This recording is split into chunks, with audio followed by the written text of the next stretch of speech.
చెప్తున్నారండి, ఏ యోగ్యత లేని నాకు ఎంచుకొని సిలువలో 3వ మాట చెప్పే ఆధిక్యత ఇచ్చిన ఆ దేవదేవునికి, నాకు జన్మనిచ్చిన నా తల్లిదండ్రులకు, నాకు ఈ వాక్యం చెప్పడానికి పర్మిషన్ ఇచ్చిన గురువులకు, ఓపికగా నేను చెప్పబోయే మాట వినటానికి కూర్చున్న మీ అందరికీ శిరస్సు వంచి నమస్కరిస్తున్నాను.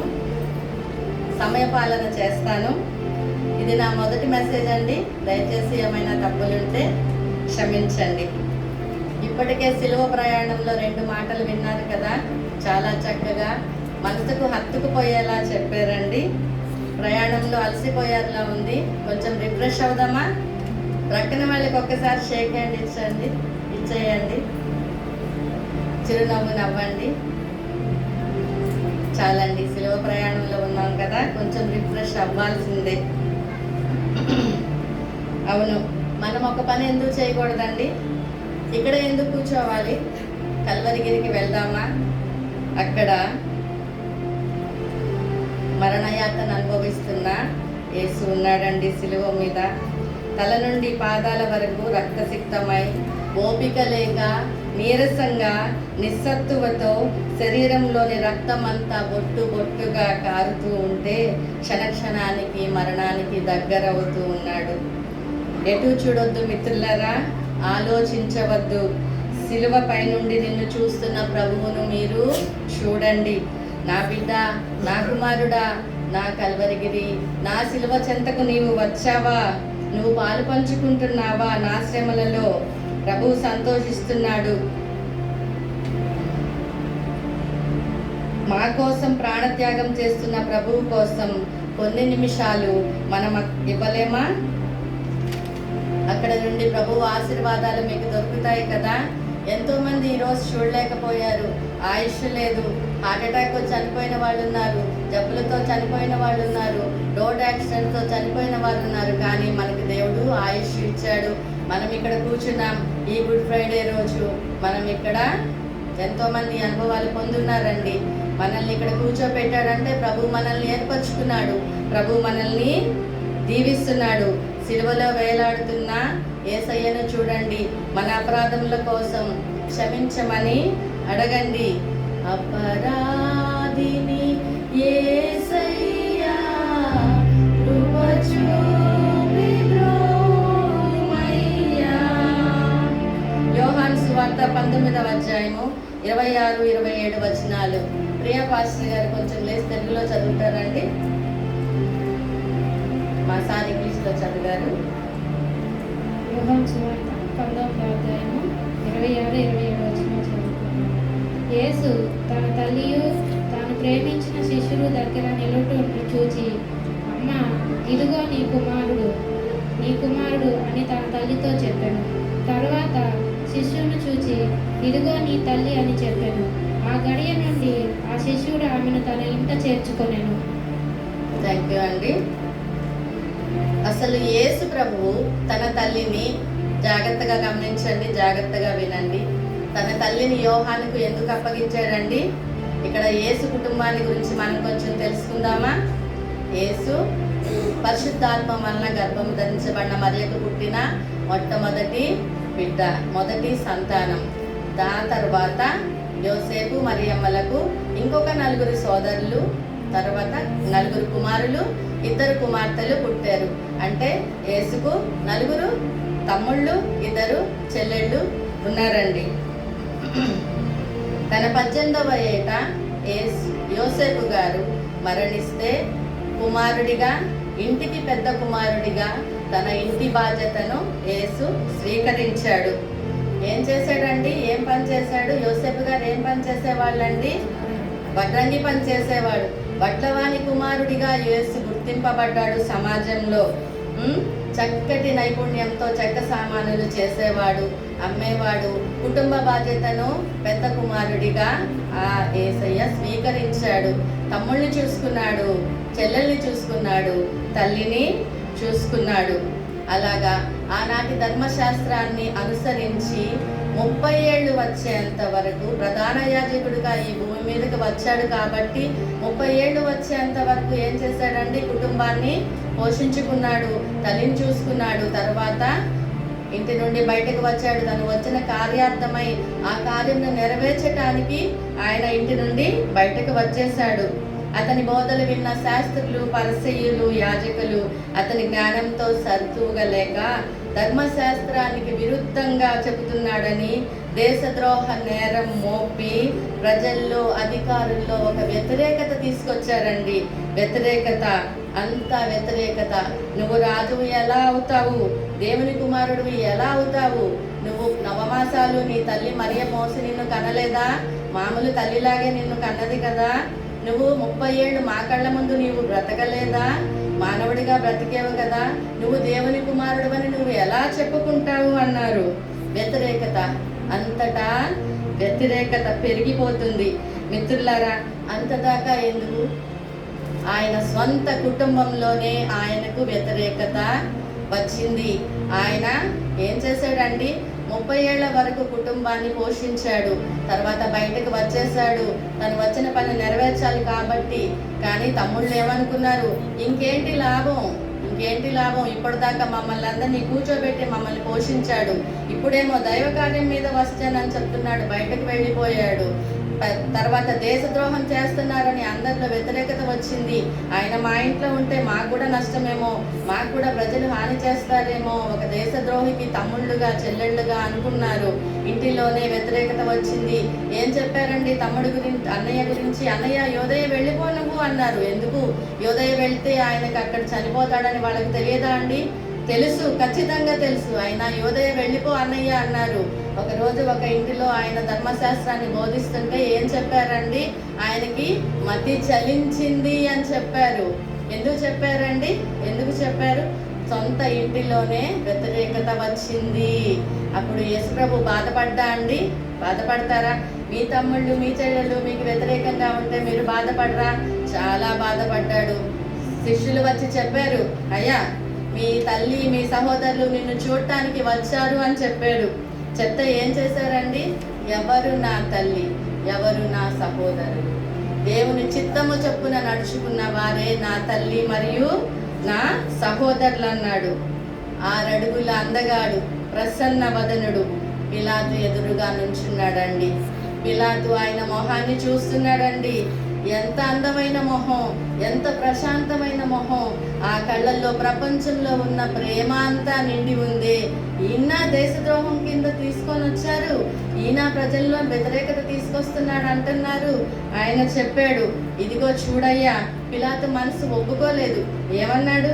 ఇదిగో చూడయ్యా, నీవు చెప్పేవి, వీళ్ళందరూ చెప్పేవి నమ్మాలని నాకు అనిపించడం లేదు.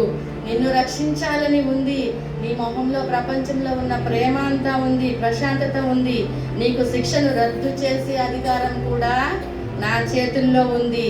నిన్ను నీవు నిరూపించుకో, నీ శిక్షను రద్దు చేస్తాను అని చెప్పాడు. కానీ ఏం చేశారండి? ప్రజలు వ్యతిరేకించారు. బరబ్బానే విడుదల చేయమన్నారు. యేసును ప్రజలకు అప్పగించాడు. శిలువ మరణం ఖాయమైంది. భూమి మీద ఆయన ఉండటానికి స్థలం దొరకలేదు, ఒక్క శిలువ తప్ప.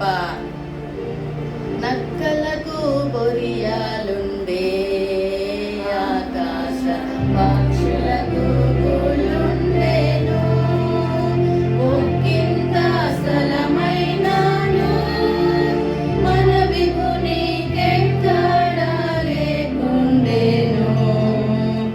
రాజులకు రాజైనాయి మన విభుని పూజా చేయుటకు రండి. ఇదిగో మరియమ్మ, నీకు ఈ విషయం తెలిసిందా? నీ యేసుని సిలువ వేస్తున్నారంట, చంపేస్తున్నారంట. ఎందుకయ్యా? నా కొడుకు, నా గర్భాన పుట్టిన కొడుకు ఏం పాపం చేశాడని ఆయన సిలువ వేస్తున్నారు. నీకు తెలీదా? ఆయన ధర్మశాస్త్రాన్ని విరుద్ధంగా బోధిస్తున్నాడంట. దేవాలయాన్ని పడగొట్టి 3 రోజుల్లో కడతాను అని చెప్తున్నాడంట. తర్వాత మోషే ధర్మశాస్త్రాన్ని వ్యతిరేకిస్తున్నాడంట. ఇదిగో నీ కుమారుని చంపేస్తున్నామని ఏ తల్లితో అయినా చెప్తే ఆ తల్లి ప్రాణం ఎలా ఉంటుందండి? మీరందరికీ బిడ్డలు ఉన్నారు కదా, మీకు ఎవరైనా వచ్చి ఇదిగో అమ్మ నీ కొడుకుని అక్కడ కొట్టేస్తున్నారు అని చెబితేనే మనసు విలవిలలాడిపోదా? తన బిడ్డను ఏం చేసిందండి ఆ తల్లి? సమాజంలో వ్యతిరేకత వస్తుందని తెలీదా? దేశద్రోహి తల్లిగా సమాజంలో వ్యతిరేకత వస్తుంది, వదిలేసింది అన్ని తన బిడ్డ కోసం. ఆ ముసలి తల్లి పడుతూ లేస్తూ పరిగెత్తుకుంటూ సిలువ దగ్గరకు వచ్చిందండి. తన బిడ్డను చూస్తుంది. సుమయోను ప్రవచనం గుర్తు వచ్చింది. తన హృదయంలోకి ఒక ఖడ్గం దూసుకుపోతుంది అని చెప్పాడు. సిలువలో అత్యంత మరణ వేదన అనుభవిస్తున్న ఆ తల్లి యొక్క ముద్దుల కుమారుడు రక్తం కారుతున్న కళ్ళతో కింద నిలబడి నిస్తేజంగా కన్నీరంతా ఏడ్చి ఏడ్చి ఆవిరైపోయిన తన తల్లిని చూస్తున్నాడు. కన్యగా తనకు జన్మనిచ్చిన తన తల్లి త్యాగం ఆయనకి గుర్తు వచ్చింది. తన మరణం తర్వాత సమాజం ఏం చేస్తుందో అర్థమైంది. మరణయాతనలో కూడా తల్లి మీద తన ప్రేమను యేసు విడువలేదు. అలాంటి అద్భుతమైన ప్రేమ మూర్తి. ఎలాంటి ప్రేమ అండి? ఈలాటిదా యేసు ప్రేమ నన్ను తూలాడగలదు జాలి చూపినదా. కొంచెం సేపట్లో మరణించే తన బిడ్డ వైపు ఆమె చూస్తుంది. ఇద్దరి కళ్ళు క్షణం సేపు కలుసుకున్నాయి. సర్వం తెలిసిన కరుణామయుడు ఆ క్షణంలోనే ఆమె మనోభావాలను ఒక పుస్తకంలాగా చదివేశాడండి. ప్రియమిత్రులారా, ఇక్కడ నా కోసం మీరు ఒక్క 5 నిమిషాలు కళ్ళు మూసుకోగలరా? శరీర గాయాల వలన నా మాటలే వినండి. దయచేసి కళ్ళు మూసుకోండి. శరీర గాయాల వలన మాట్లాడలేని కొడుకు, మానసిక గాయాల వలన మాట్లాడలేని తల్లి, ఇద్దరి కన్నుల భాష బయటకు వినిపించదు. మీరు కన్నులు మూసుకొని మనసులను విప్పండి, మీకు వినిపిస్తాయి. ప్రియులరా, కళ్ళ ముందు చనిపోతున్న తన ప్రియ కుమారుని చివరిసారిగా చూసుకుంటున్న ఆ తల్లి ఏమనుకుంటుందో తెలుసా? నా ప్రియమైన యేసు, నా బిడ్డ, నీవు నా ఒడిలో ఉన్నా, సిలువ మీద ఉన్న నా బంగారు తండ్రివే. నీ ప్రేమతో కిరీటంగా పెట్టిన ఆ శిరస్సుపై ఆ ముళ్ళ కిరీటం ఏంటి నాయనా? ఎన్నోసార్లు నిన్ను కాపాడుకోలేదా? ఆ రోజు ఏ రోజు నిన్ను చంపమని చెప్తే అప్పుడే ప్రసవించిన బాలింతరాలిగా నీరసంగా నిస్సత్తువుగా ఉన్న నేను నిన్ను పొత్తిళ్లలో చుట్టుకుని చీకటిలో చలిలో నడుచుకుంటూ నిన్ను రక్షించుకున్నాను కదయ్యా. 12 సంవత్సరాలప్పుడు దేవాలయంలో నీవు తప్పిపోతే నా గుండె ఆగినంత పనయ్యి వారి వద్ద నుండి నిన్ను తీసుకొని నా చెంగుతో కప్పి నిన్ను కాపాడుకున్నాను కదయ్యా. నీవు వడ్రంగి పని చేస్తున్నప్పుడు చిన్న మేకు నీకు దిగిన చుక్క రక్తం కారిన విలవిలలాడిపోయేదాన్ని కదు యేసు. కానీ ఈరోజు ఏంటయ్యా, ఈ కొరడా దెబ్బలు నీ వంటిని చీరేస్తుంటే నా హృదయం 1000 ముక్కలై ప్రతి ముక్కలో నుండి రక్తం కారుతుందే. మేకులు కొట్టిన నీ బంగారు పాదాలు నాకు అందడం లేదయ్యా. నీ చిట్టి చిట్టి పాదాలను ఎన్ని వేల సార్లు ముద్దాడానో కదా. నీ బుజ్జి బుజ్జి చేతులతో నన్ను కౌగలించుకున్నప్పుడు ఎంత మురిసిపోయానో కదా. వాటిల్లో నా మేకులు కొడుతున్నారు. నేను ఏడ్చాను, వాళ్ళ కాళ్ళు పట్టుకొని బ్రతిమలాడాను. అయ్యా, నా మాట వినండి, నేను ఆయన తల్లిని, ఆ మేకులు నాకు కొట్టండి అయ్యా. నా బిడ్డను విడవండి. నా ఏడుపు ఎవరికి వినిపిస్తుంది? నీ సుందర రూపాన్ని ప్రేమగా నా చేతితో అంగీనిచ్చి నేను నేస్తే చీట్లు వేసి నా కళ్ళ ముందే పంచుకున్నారు కదయ్యా. ఇదంతా చూడటానికా యేసు నేను బ్రతికి ఉంది? నీకంటే ముందుగా నేనెందుకు పోలేదయ్యా? చెప్పు నా యేసు, నువ్వు లేకుండా నేను ఎలా ఉండగలను? తల్లి కళ్ళల్లో బాధ ఆయనకు అర్థం కాకుండా ఉంటుందా? క్షణకాలంలో తన చూపుతో ఆమె భవిష్యత్తుకు కావలసిన ధైర్యాన్ని ఆమెకు ఇచ్చాడు. నన్ను 9 మాసాలు మోసి కన్న నా తల్లి, కొడుకును సిలువ వేసిన తల్లిగా ఈ లోకం నిన్ను వెలివేయకుండా ఉంటుందా? నిన్ను కాదనుకున్న నీ కన్న బిడ్డలు నా కోసం వచ్చిన నిన్ను చేర్చుకుంటారా? అందుకే తల్లి, నేను ప్రేమించినట్లే నిన్ను ప్రేమించే సహోదరుడైన యోహానుకి నీ బాధ్యత అప్పగిస్తున్నాను. భయపడవద్దు, నేను లేని లోటును యోహాను తీరుస్తాడు. మరణ బాధలోనూ తల్లి మీద తన ప్రేమను చాటుకున్నాడు. ఆయన ప్రేమ అలాంటిదే మిత్రులారా. వాళ్ళిద్దరి భాష అక్కడున్న ఇంకొక వ్యక్తికి అర్థమైంది. ఎవరో మీకు తెలుసు కదా, ఎవరండి? యోహాను నిశ్శబ్దంగా ప్రభువును చూస్తున్నాడు. యేసు, నన్ను క్షమించు, ఇంతటి కష్టాలు పెడుతున్న నిన్ను నేను శిష్యుడిగా రక్షించుకోలేకపోయానయ్యా. ఎప్పుడూ నీ రొమ్మును ఆనుకొని ఉన్నానే, మనిద్దరి గుండె చప్పుడు ఒకటే అనుకున్నానే. ఇలా నన్ను వదిలేసి పోవడం న్యాయంగా ఉందా చెప్పు? నీ గుండె ఆగిపోతే నా గుండె ఆగిపోయినట్లే కదయ్యా. యేసు చూస్తున్నాడు. యోహాను, నా ప్రాణమిత్రుడా, నా ప్రియమైన శిష్యుడా, ఆఖరి వరకు నా దగ్గరే ఉన్న నా గుండె చప్పుడా, నీవు మిక్కిలిగా దీవించబడతావు. తరాలు గుర్తుంచుకునేలా చరిత్ర పుటల్లోకి నీవు ఎక్కుతావు. ఇదిగో నా తల్లిని నీ తల్లిగా స్వీకరించు. మరణించేంత వరకు ఆమెకు తోడుగా ఉండు. అక్కడ నిశ్శబ్దంగా శిలువ దగ్గర ముగ్గురు బాధ్యతను నెరవేర్చారండి. కన్యకగా గర్భాన్ని ధరించి దేవుని ఆజ్ఞను శిరసావహించిన మరియ తన బాధ్యతను నెరవేర్చింది. శిలువ మీద వేలాడుతూ కూడా తన తల్లికి స్నేహితుడికి అప్పగించిన యేసు ఆయన బాధ్యత కుమారుడిగా నెరవేర్చాడు. తన ప్రియ స్నేహితుడు గురువు యొక్క తల్లిని చనిపోయేంత వరకు హక్కున చేర్చుకున్న యోహాను శిష్యుడిగా తన బాధ్యతను నెరవేర్చాడు. అమ్మా, ఇదిగో నీ కుమారుడు. యోహాను, ఇదిగో నీ తల్లి. ఆ క్షణమే యోహాను ఆమె బాధ్యతను స్వీకరించాడండి. ఎఫ్ఎస్సి సంఘంలో ఇప్పుడు కూడా 2 సమాధులు ఉంటాయండి. ఒకటి తల్లి మరియ సమాధి, దాని ప్రక్కనే ఆమె 6 పిల్లల సమాధులు ఉన్నాయా? లేవండి. ఎవరి సమాధి ఉంది? యోహాను గారి సమాధి ఉంది. దాని ప్రక్కనే ఒక దేవాలయం ఉంటుందండి. అందులో ఒక చేయి తిరిగిన చిత్రకారుడు కొన్ని చిత్రాలు గీశాడు. అందులో ఏమవుతుందంటే, ఒక చిత్రంలో యేసు ప్రభు పార్థివ శరీరాన్ని సమాధి చేయడానికి తీసుకుని వెళ్తుంటే ఆయన తల మీద ముళ్ళ కిరీటం జారి కింద పడిపోతే తల్లి మరియ ఆ కిరీటాన్ని పట్టుకొని వెనక నడుస్తుంటే ఏడుస్తూ ఆ మరియ భుజాల చుట్టూ చేతులు వేసుకున్న యోహాను కనిపిస్తాడండి ఆ చిత్రపటంలో. చనిపోయేంత వరకు ఆ తల్లిని తన తల్లిలాగా భావించి కాపాడిన యోహాను అమితంగా ఆశీర్వదింపబడ్డాడు. ప్రకటన గ్రంథం రాసే ఆధిక్యత ఆయనకు కలిగింది. 100 సంవత్సరాలు దీర్ఘాయుష్మంతుడయ్యాడు. ప్రేమిత్రులారా, ఎందరో ముళ్ళ కిరీటాలు పట్టుకుని నడుస్తున్న తల్లులు మనలో ఉన్నారు. మీరు దీర్ఘాయుష్మంతులవునట్లు మీ తల్లిని మీ తండ్రిని సన్మానించండి. వృద్ధాప్యంలో వారిని యవ్వనులు యెహోవాలాగా యోహానులాగా కాపాడగలుగుతారా? తల్లిదండ్రుల ముళ్ళ కిరీటాలు పట్టించుకోకపోతే యోహాను లాంటి శిష్యులుగా పట్టించుకొని యోహాను లాంటి శిష్యులుగా మారుతారా? చనిపోయే ముందు కూడా తల్లిని గుర్తించిన యేసు ప్రేమ మీలో ఉందా?